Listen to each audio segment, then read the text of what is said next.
The lesson for September 28th, 2020. We're going to go ahead and put this in view. Makes it easier to watch the video. So we see this is just the title slide telling us what date this was taken care of on or should have been taken care of on. The next slide, in one sentence, summarize the video. It's almost 5 minutes. You just go ahead and press play. For some of your computers, you are going to need to have it in view so that you can press play. Otherwise, it's going to try to, some of you have been trying to like edit it and stuff. You can go back. You can't change anything in view. So you watch the video. In one sentence, summarize the video. You can have it up here. You can have it off to the side. You can put a text box anywhere you would like on the slide, but make sure that you watch the slide and then tell what it's about in one well-constructed sentence, because we're working on that topic sentence, that thesis sentence development. For your discussion question, for all of the questions that you're going to answer, use your notes, previous knowledge that you already have to answer the questions on the slides. Do not Google. Googling does not help you. This is supposed to show what you know, for you to pull back in information, and for your brain to be thinking about the stuff that's going to be on the examination. If you Google random stuff, it has nothing to do with what we've been talking about. All right? Do not do that. When you have completed the other questions, then you need to create a question of your own that's going to spark a good discussion. Make sure that that question is on topic. It needs to be about the progressive era. In our classes, I use the example of the jungle. What type of question would you talk about for the jungle that would have people share their information and their knowledge? A good discussion question means that you're going to be able to go back and reach back and pull out information that we've learned. For standard 1, the standard is explain the impact of industrialization, urbanization, communication, and cultural changes on life in the United States from the late 1800s to World War I. You're not doing anything with that. That's showing what we're looking at.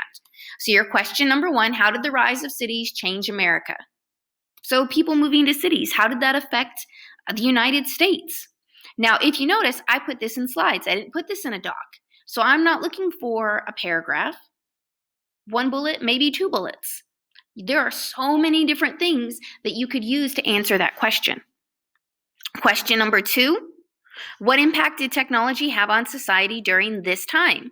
I'm not talking about the present time. If you're looking back at that standard, it says from the late 1800s to World War I. So during that Gilded Age time, during that progressive era time, if we're going all the way to World War I, then we're really starting to get into some other avenues of time as well. So we're specifically looking at technology during that time. There are so many things. You could look at Otis's invention of the elevator. You could look at steel and how that pertains to skyscrapers.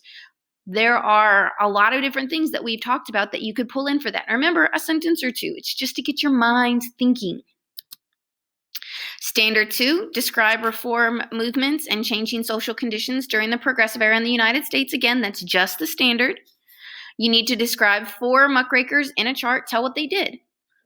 When you're done with that, which one do you think is the most important? Why?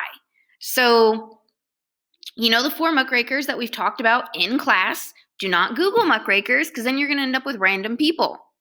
There are 4 specific ones that we talked about in class. You can put it in a chart where you have boxes that you've added in. You could also just do it in bullets for me for this as well. So you'd have like Upton Sinclair wrote The Jungle, exposed the meatpacking industry. Boom, done. Go on to the next one. Tell which one you think is the most important and then explain why. If you thought that it was Upton Sinclair, you can do that all still in one sentence. This muckraker, but insert the name for this. Insert name here. And his work or her work was important because, boom, another sentence, done. Standard 4, identify cultural, economic developments in the United States from 1900 through the 1930s. So just choose one progressive amendment. I'm not looking at all the amendments. There are 4 specific amendments that are progressive amendments. You only have 4 to choose from. You choose from something else, you're not hitting this target. Explain how it changed American society. So choose one of the amendments. Tell how it changed stuff. Boom, and done. Now, if you noticed, it was standard 1, 2, and 4, but it skipped 3. That's because 3 is about World War I, which we are about to get to. Standard 4 is a little bit before World War I and a little bit after World War I. So we're going to touch base on this a couple of times. As always, email me if you have questions. And please make sure that you submit this. Some of you guys are doing it in your composition notebook, which is fine, but if you do it there, then you still have to take pictures of it and submit it, because you have to have proof that you did your work.